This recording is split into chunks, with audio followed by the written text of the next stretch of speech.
So ಈಗ ನೀವು ಬೆಂಗಳೂರು ಬಂದಿದ್ದೀರಪ್ಪ, ಈಗ ನಿಮ್ಮ ಫೇವ್ರೆಟ್ ಹೀರೋ ಜೊತೆ ಒಂದು ಸಿನಿಮಾ ಆಫರ್ ಬರುತ್ತೆ, ನೀವು ಬೆಂಗಳೂರು ಸ್ಲ್ಯಾಂಗ್ ಅಲ್ಲಿ ಮಾತಾಡ್ಬೇಕು. ಈಗ ನನ್ನ ಜೊತೆ ಮಾತಾಡ್ತಿದ್ದೀರಾ, ಸರಿ ಆಯ್ತು. ಓಕೆ. ನಿಮ್ಗೆ ಬೇರೆ ಯಾವ ಹೀರೋ ಇಷ್ಟ, ಯಾವ ಹೀರೋಯಿನ್ ಇಷ್ಟ ನಿಮ್ಗೆ? ಇದೇ ತರ ರೋಲ್ ಮಾಡ್ಬೇಕು ಅಂತ ಏನಾದ್ರೂ ಇಷ್ಟ ಇದೆಯಾ ನಿಮ್ಗೆ? ಇದೇ ತರ ಅಂತಿಲ್ಲ, ಯಾವ್ದಾರ ನನಗೆ ಸೂಟ್ ಆಗುವಂಗಿದ್ರೆ ಮಾಡ್ತೀನಿ, but out of my boundary ಏನಾರ ಇದ್ರೆ ಬೇಡ. ಓಕೆ. ಸಾಮಾನ್ಯವಾಗಿ ಹೀರೋಯಿನ್ಸ್ ಅಂತ ಹೇಳಿದ ತಕ್ಷಣ ಎಲ್ಲರ ತಲೆಗೂ ಬರೋದು ಗ್ಲಾಮರ್, ಬೋಲ್ಡ್. ಸೊ ಈ ಕಡೆ ಸೈಡ್ ಬಂದ್ರೆ ಟ್ರೆಡಿಷನಲ್ ಲುಕ್ ಅಲ್ಲಿ ಬರ್ತಾರೆ. ಸಾಮಾನ್ಯ ಎಲ್ಲಾ ಸಿನಿಮಾಗಳಲ್ಲಿ ಹೆಂಗಿರುತ್ತೆ, ಎಲ್ಲಾ ಭಾಷೆಯ ಚಿತ್ರಗಳಲ್ಲಿ ಇದೇ ತರ. ಸೊ ನಿಮಗೆ ಈಗ ಹಾಟ್ ಸೀನ್ ಕೊಟ್ಟಿರ್ತಾರೆ, ಅಥವಾ ಅದರಲ್ಲಿ ನಟಿಸಬೇಕು ಅಂತ ಆಫರ್ ಬಂದಾಗ ನಟಿಸ್ತೀರಾ? ಅದು ಕ್ಯಾರೆಕ್ಟರ್ ನಂದು ಎಷ್ಟು ಇನ್ವಾಲ್ವ್ಮೆಂಟ್ ಇರುತ್ತೋ ಅಷ್ಟು ಮಾಡಿ I am out of it. ಯಾಕಂದ್ರೆ ನನ್ನ ಕ್ಯಾರೆಕ್ಟರ್ ಅದು ಮೂವೀಸಲ್ಲಿ ಬಂದರೆ ಮಾಡಲೇಬೇಕು. ಇಲ್ಲ ನಾನು ಇದನ್ನ ಮಾಡ್ತೀನಿ, ಇದನ್ನ ಮಾಡೋದೇ ಇಲ್ಲ ಅಂತೇಳಿ ಆಗಲ್ಲ.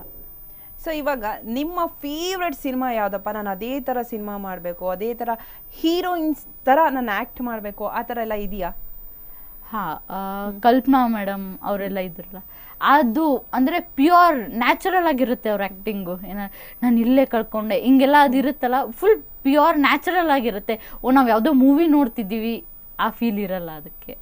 ಅದಿಷ್ಟ. ಮತ್ತು ಬುಲ್ಬುಲ್ ಮೂವಿ ನಂಗೆ ಸಖತ್ ಇಷ್ಟ ಅದು, ಯಾಕಂದರೆ ಒಂದು ಕ್ಯೂಟ್ ಲವ್ ಸ್ಟೋರಿ ಚೆನ್ನಾಗಿದೆ, ಅದಿಷ್ಟ. ಈಗ ಓಕೆ, ಆಕ್ಟಿಂಗ್ ಬಗ್ಗೆ ಹೇಳಿದ್ರಿ, ನಂಗೆ ಇನ್ನೂ ಒಂದು ಕ್ವಶನ್ ಮರ್ತೋಗಿಲ್ಲ, ಈಗ ನೆನಪಾಗ್ತಾ ಇದೆ. ಈ ರೀಲ್ಸ್ ಮಾಡಕ್ಕೆ ನಿಮ್ಗೆ ಯಾರು ಇನ್ಸ್ಪೈರ್ ಆಗಿದ್ದು, ಯಾರು ಇನ್ಸ್ಪಿರೇಷನ್, ಯಾವ ರೀಲ್ಸ್ ನೋಡಿ ನಂಗೆ ಈ ರೀಲ್ಸ್ ಮಾಡ್ಬೇಕು ಅಂತ ಅನ್ಸಿರೋದು?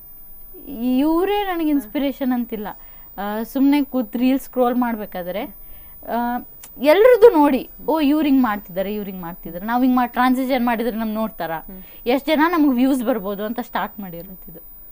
ಎಸ್. ಈಗ ಫಸ್ಟ್ ರೀಲ್ಸ್ ಮಾಡಿದೆ ಅದು, ಫಸ್ಟ್ ಶಾರ್ಟ್ ಮೂವಿ ಮಾಡಿದೆ ಅದು, ಅದಕ್ಕೆ ಯಾವ ತರ ರೆಸ್ಪಾನ್ಸ್ ಬಂತು ನಿಮಗೆ? ಫಸ್ಟ್ ರೀಲ್ ಮಾಡಿದ್ದು ಟ್ರಾನ್ಸಿಷನ್ ನಾರ್ಮಲ್ ಮ್ಯೂಸಿಕ್ಗೆ, ಇದು ಕ್ಲೋಸ್ ಟಿಕ್ ಟಾಕ್ ಅಲ್ಲಿ ಇತ್ತು, ಜುಪ್ ಅಂತ ಮ್ಯೂಸಿಕ್ ಎಲ್ಲ ಬರುತ್ತೆ, ಕ್ಲೋಸ್ ಚೇಂಜ್ ಮಾಡಿ ಪೌಡರ್ ಎಲ್ಲ ಹಾಕಿ ಅದ್ ಮಾಡಿದ್ದು. ಶಾರ್ಟ್ ಮೂವಿ ಅಂದರೆ ಮಲ್ಯ ಬಾಗಲಕೋಟವ್ರ ಜೊತೆಗೆ, ಬಾಗಲಕೋಟದವರು ಜವಾರಿ ಜಂಕ್ಷನ್ ಅನ್ನೋ ಯೂಟ್ಯೂಬ್ ಚಾನಲಲ್ಲಿ ನಿಂಗರಾಜ್ ಸಿಂಗಾಡಿ, ಮಲ್ಯ ಬಾಗಲಕೋಟವ್ರು ಸೇರಿ ಮಾಡಿರೋದು ಲವ್ ಕಾಕ್ಟೇಲ್ ಅನ್ನೋ short movie. First camera face ಮಾಡಿದಾಗ ಯಾವ ಡೈಲಾಗ್ ಹೊಡೆದ್ರಿ ನೀವು? ಹೇಗೆ ಅನ್ನಿಸ್ತು ಕ್ಯಾಮ್ರಾ ಫೇಸ್ ಮಾಡಿದಾಗ? ಅದು ಆಲ್ಮೋಸ್ಟ್ ಎಲ್ಲ ಕ್ಯಾಮ್ರಾ ನೋಡೋದೇ ಇರೋದಲ್ಲ. ಇದು ಶಾರ್ಟ್ ಮೂವಿಲಿ ಆಯ್ತು, ಯಾವುದೇ ಮೂವಿಲಿ ಕ್ಯಾಮ್ರಾ ಫೇಸ್ ಮಾಡಕ್ ಆಗೋದೇ ಇಲ್ಲ. ನಮ್ಮ ಮುಂದೆ ಯಾರು ಇರ್ತಾರೋ ಅವ್ರಿಗೆ ನಾವು ಮಾತಾಡ್ಬೇಕು. ಸೊ ಅದು ನಾವು ಅದು ಇಲ್ಲೇ ಇಲ್ಲ ಅಂತೇಳಿ ತಿಳ್ಕೊಂಡು ನಾವು ಆ್ಯಕ್ಟ್ ಮಾಡಬೇಕು. ಯಾವ ಡೈಲಾಗ್ ಹೊಡೆದ್ರಿ? ಫಸ್ಟ್ ಡೈಲಾಗ್ ನೆನಪಿದ್ಯಾ? ಇಲ್ಲ, ಫಸ್ಟ್ ಭಯ ಆಗೋ ಸೀನ್ ಇತ್ತು. ಸೊ ಫಸ್ಟ್ ಸೀನೇ ಭಯ ಪಡೋದು. ಡೋರ್ ಓಪನ್ ಮಾಡ್ತಾರೆ, ಯಾರಪ್ಪ ಇವರು ಅನ್ನೋ ಗಾಬರಿ